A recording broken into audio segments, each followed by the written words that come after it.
సీతా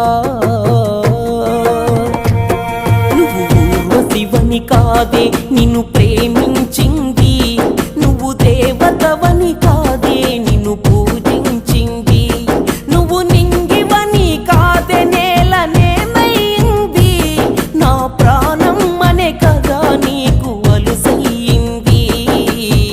రాతలో లేని రాధమ్మ చెప్పలేను